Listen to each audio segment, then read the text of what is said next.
Hi, so this is currently my bedroom.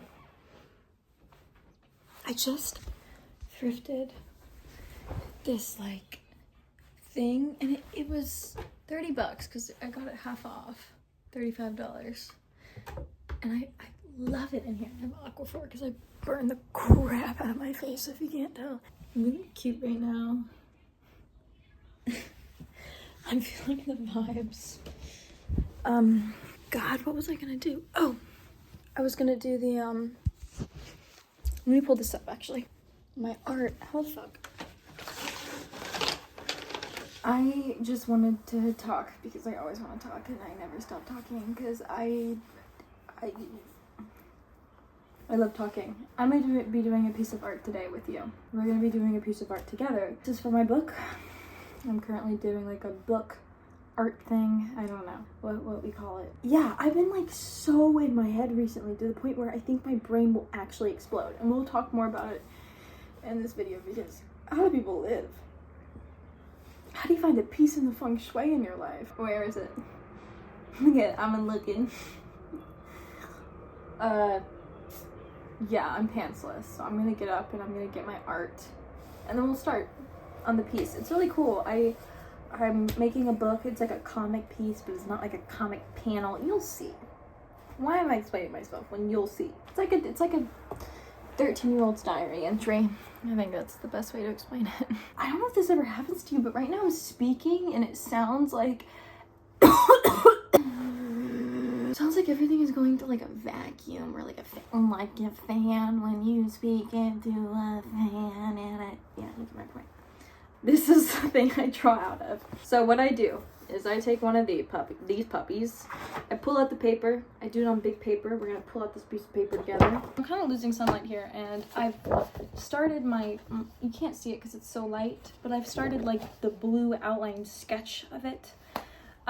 We're definitely losing sunlight and I won't be able to film the rest of this again until it's nighttime because this, it takes me 6 hours to do. Believe it or not. And I need full, complete focus. Me and Parks and Rec. Alone, not you, to finish this. But to kind of give the general gist of what's going on and how I can't handle life because I can't even go into a movie theater without freaking out about the fact of how I'm not fully successful yet. It might be my chronic OCD that I'm highly medicated for to where I constantly obsess about every little thing. Or it might just be the fact that, I have an ego. As a human, we all kind of borderline on narcissism. I definitely do feel a lot of shame for how much I think about myself. And even saying that, I feel like I'm being like some fucking priest by being like, oh yeah, I think about how much I think about myself, and that's okay that I think about how much I think about myself because I'm recognizing it, and the fact that I'm recognizing it means that I'm better, or that I'm not at fault to it, or that whatever, so who cares? Why am I still talking? Anyways, we're gonna begin. Oh, I forgot the K. I thin, I'm losing it. I wrote that in blue. I'm just gonna start, and I'll tell you a bit about what's been happening recently, and why I've been going kind of crazy. As the teenagers like to say, she's losing it. So basically what happened, there was 2 instances that happened recently and I'll tell you all about them. The first one, because I can't forget about anything and I refuse to forget about anything, is this woman that I used to work with I worked with her for a few weeks. I was so infatuated with her because she was infatuated with me. And I wasn't infatuated with her until I found out that she liked me, and she was a gorgeous woman. And I always had this thing for her, like even throughout the years, even though I had quit that job, like I would randomly see her just like in the street, man, when I would go to downtown Plano, because she used to work in that area. I don't live in Dallas anymore, I live in LA, but yeah, and I'd see her and sometimes she'd be crying. I mean, she's just this gorgeous, soft-spoken, intelligent woman, but over text, trying to get to her, it was impossible, but I'd see her and she'd be like, Michelle, like, you're so beautiful, you're one of the most intelligent women I know, I'm so happy to see you. Like, she'd pour so much validation and love into me every time I would see her, and when we were still working together, I mean, she would tell me about how beautiful I was, she would play Jeff Buckley songs for me in the restaurant because she knew I had a Jeff Buckley tattoo, and she'd be like, the song is dedicated to you, and she was a man's dream. Like, if I was a man and I wanted to view a woman through the male gaze, that was her, plus the intelligence. I mean, big titties, man. Fucking nice ass collarbone, blue eyes, dark hair, thick eyeliner, a fucking body to kill someone, okay? She was gorgeous. She was gorgeous, and I fell for it. I fell for the beauty. I fell for the suave, as I often do. We went to a party once, and she poured whipped cream in my mouth, and she kissed me. Whatever, the years had passed. I was dating other people. It was fine. Like, she would be like romanticize me so much, and then if I'd ever asked to hang out, she'd disappear. So I saw her once again right before I was leaving for LA. I've been in LA for I guess 7 months now, and I've lived here before for like 4 years. I moved back home for a few years, but right before I moved back to LA, I saw her in the street in that downtown Plano, and she was crying. I don't know what about, and it really broke my heart. And I walked up to her. We had a very short conversation where I said, oh my God, and she grabbed my arms, and she was like, it's so amazing to see you. She spoke so quietly and beautifully, and she's like, I'm moving to Spain in a few weeks with a man. That broke my heart. I started crying afterwards, and I said, I'm moving to LA, like we should get together before we both leave in a week. She was like, yes. Texted her. She never replied. Last week I received a text from her after this woman disappearing for 7 months, and she says, Michelle, I'm in a dangerous position. Can you pay for my Uber? Can you get me out of here? I tried to call her. She didn't answer. I didn't ask any questions. I paid for her Uber. She texted me. She said, I'm safe. I'm gonna call you right now. I can come over tomorrow. I was like, girl, first off, why are you still in Texas? Thought you went to Spain. Second off, like, please call me. I can't come over because I'm in LA now, but please call me. I'd love to talk to you. She's like, I definitely will call you. I'll call you. Thank you so much for buying my Uber. All of that, right? And she's like, okay, I'm about to call you. She already said she was safe, like hours before that. And I texted her again. Undelivered. It wasn't delivering. She had blocked me after I paid for her Uber, and after she had ghosted me for 7 months. It broke my heart because I'd idealized this woman so much, and I wouldn't ever treat anyone that way. Even people that I have no interest in being friends with, have no sexual attraction to, nothing. I still try to treat with like love and kindness and appreciation and friend. I mean, I really try with people, with everyone, and especially people who I've made out with. My mom told me it was because I like had made a sap of myself or whatever, and like, if someone tells me they're in a bad position, like, I want to help them out, especially if they aren't texting me that every day. But yeah, it hurt. I thought it would be a chance for reconciliation, but it wasn't. So that really sucked. And then something else had happened. I had a package delivered to my old apartment that I used to live in. And I can't even get into the story of this apartment. It was an ADU. It's a additional dwelling unit. It was on top of this old woman's house, and she was the worst landlord I'd ever had. And I tried with this woman, but she was really like not well. She was losing her memory and fast, and I had really bad anger issues. From the beginning, I shouldn't have moved in, but I was desperate, and it was affordable, and it was month to month. Yeah, I mean, I made her a goodie basket. I took her on walks. I went, and she was fully like moving around, functional, active, lively. It was just her mind that was deteriorating really fast, and she was a very angry woman too, and she'd switch up so quickly. She'd be like, let's go to Cantor's together. Let's do this together, blah, blah, blah. And I'd be like, yes. And then the day later, she'd be like, did you call the police on me? And like start threatening me. And I'd be like, I did not call the police on you. Long story short, she had really bad memory issues. And because of that, she had really bad anger issues. And she would accuse me of not paying her when I did. She would randomly change the rent, even though the rent was listed in our rental agreement, but she would threaten to kick me out if I didn't pay it and I didn't have anywhere else to go. And she'd raise utilities on me, even though the ADU I lived in had no kitchen. I was washing my dishes in the bathroom. It had no kitchen. It had literally a stand shower and a toilet and a sink in the bathroom, like a little tiny hand washing sink, and nothing else. No AC. Nothing. It was an attic, and she would charge me $500, $600 in utilities. And when I moved in, we had agreed on a set amount that was way lower than that. And she would just, gaslight, threaten. Even though I'd show her like written contracts and things like that, she would be like, "You doctored those, whatever." It became unlivable. Her and her 50-year-old son lived in the place as well, and he was a creep. I mean, he tried to sleep with me multiple times. He would come up and ask if, you know, you could tell that he had probably spent some time in his life, like, doing something that wasn't well. His skin was super weathered. He was missing teeth. He dressed like a 17-year-old, like a backwards hat and, like, joggers and Converse with no laces in them. He's a 50-year-old man. And, yes, I mean, he would come up to my apartment and ask if he could play chess with me, and I would just say yes because I was, like, too nervous to say no, and I would say no a lot of the time, but sometimes I'd ask him to help me move a cabinet because it had this weird staircase up there, and I need to get the cabinet up there, and he said, only if you play a game of chess with me. I'm like, fuck, okay.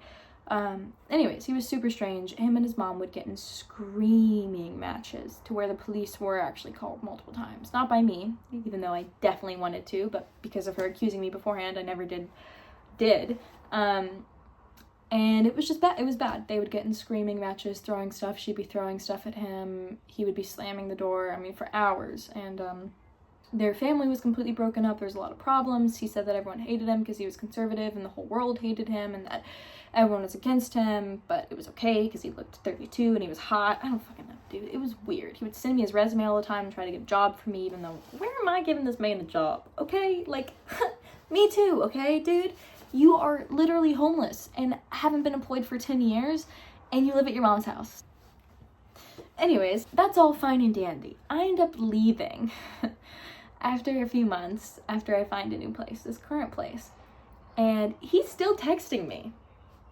He is still texting me, and I'm being cordial and nice because I'm still having packages delivered, old packages because of the tariffs coming to that house. Basically, what happens is that I have an old package that's showing up. He texted me his resume. He was like, look at my resume, like, you know, how are you doing, Michelle? Hope the new place is treating you well, like, whatever, like, being weird, saying weird stuff. I was being cordial. And then the package arrives, and he says, okay, I have it, you can come and get it. And his mom texts me in full caps, the first time ever. She hadn't texted me in 4 months since I left. Didn't say anything after the day I left. And she said, yeah, I'm not giving you your package, in all caps. Long text, basically saying, I'm not giving you your package because you left your apartment with the toilet bowl filled with feces to the top. I did not do that. I cleaned the place. I have photos of the place. What you're describing sounds like a plumbing issue or squatter or something. Like, that place was empty for, 3 weeks because I gave my notice and then I left after a week, but I still paid for those 3 weeks. So I was like, I don't know what happened, but I didn't do that. So I texted it to him, and granted, he had been texting me casually for the past 4 months after I moved out, and he sends me this long text being like, to be honest with Michelle, I saw it with my own eyes, and it was the most disgusting thing I ever saw, and the fact that a human could do that is absolutely outrageous, and you are remembered by the trail you leave behind, and you're young, so I understand why you might want to treat an old woman that way, but it was just absolutely atrocious and disgusting. And I was like, dude, I started crying, I started freaking out. I was like, I would never do like a practical joke, bro. And like, my friends even were telling me, like, Michelle, I remember, like, you, and my mom even said that. She was like, I remember you crying your eyes out every single night where you're living there because of how stressful it was. Like, and you also were trying with your landlord, like, trying to be cordial with her, like, trying to get her gifts. Like, she was really obsessed with my clothes. So even at the end of me leaving, she would constantly ask to see my clothes so she could take measurements of them to, like, go find them online or something. And so I'd let her, like, take photos of me and take measurements of my clothes. Like, I was like, dude, to the son, I was like, I left you a really nice rug and a vacuum for you to have when I left. And you texted me a week later saying thank you. Why didn't you say anything about the toilet bowl filled with shit? Like, it felt like it was, first off, as a practical joke. Second off, I'm a professional woman. That's a practical joke. I would never do that. What? And he was like, well, even if you did do it or didn't do it, that's disgusting and you should know better. And I was like, what do you mean? And he was like, you should always walk through the apartment complex after you leave it. I was like, your mom told me to leave the keys in the mailbox and to get out. So that's what I did. Anyways, I'll show you the text I ended up sending him because I was so angry. I'll put it here. And I ended up texting his sister too. His sister is a delight. She's in her 50s. She's so sweet. She was like, Michelle, don't listen to him. He's insane. This is why I don't talk to him anymore. I know you. You're a good woman. You would never do that. Just block both of them. So I did. I blocked both of them. But still, the fact that these two people think I filled their toilet bowl filled before I left. I mean, even talking about this is so embarrassing. So, long story short, there's only 2 lines on here. How embarrassing. I'm including it in the art piece I'm making. And this is why I feel broken to the bone. I went sailing for the first time, so I got that, like, sail burn. I'm trying to buy a boat. With my $3,000 in debt. Trying to get a sailboat and sail across the world. And if you say anything about sailing with Phoenix, I'll cut your neck off, because I've wanted to do this 1 week before he posted his video. Copyright? Maybe. No, in all truth, a beautiful man showed me a video of this couple sailing across the world, and I was kind of in love with that man. Or infatuated is a better word. And ever since then we're not a thing anymore. That ended. But ever since then I was like, yeah, I'm gonna sail across the world. Now I feel weird telling you about the poop thing, because, like, you don't know me. You don't know if I am that little freak that's gonna go fill up a senior citizen's poop bowl.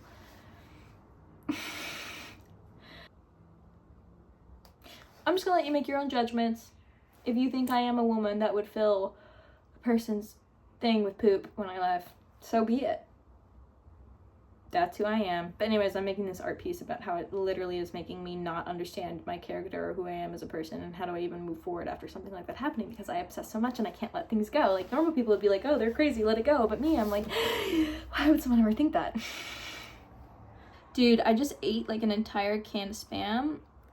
And I'm feeling pretty sick from it. Yo, what's up, homie? Update. It's 11. I just got a notification to take my medication. This makes me dread life even more. We're gonna finish it though, because this is my book and this is 1 page, and we're gonna finish the 1 page. The 1 page is gonna be finished. I haven't finished that up there. This all needs to be filled out. This needs to be added more. Text needs to be fixed. That needs to be done. There needs to be more hair. Okay, I just took the tape off. Put some closer stuff of it, but yeah, it doesn't look so clean with that crisp border pulled off. I'm gonna put it in its thing now.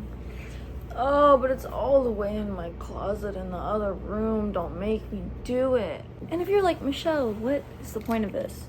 We're thinking Aileen Komsky, Art Crumb, Phoebe Glockner, who's my favorite. That style. Not style, an idea of like a zine. I say book, because when you say zine, people know. People of this generation don't know what you're talking about. So I actually already filled out this bad boy puppy. He's a heavy motherfucker too. But, wrong way. This one's already completely filled, bro. My best friend called me, and it's so funny because everything she cries about, it's like I've gone through the exact same situation. Like, our minds just such similar stuff. She this guy like told her he didn't want to be in a relationship that she liked. Duh, it's like my calling card, and that's just a good lesson. Especially this piece of art I made, man, about like that woman I liked blocking me, and then my weird ex-landlord. It teaches a lesson of really, for the people who can't let go, to just let go. Let go. We are all selfish in some way, in the sense that we constantly are focused on ourselves because we live in our own bodies. We have to experience our own pain. But there are gonna be people out there who also just don't give a flying frick about how they treat you, and they don't really follow the golden rule.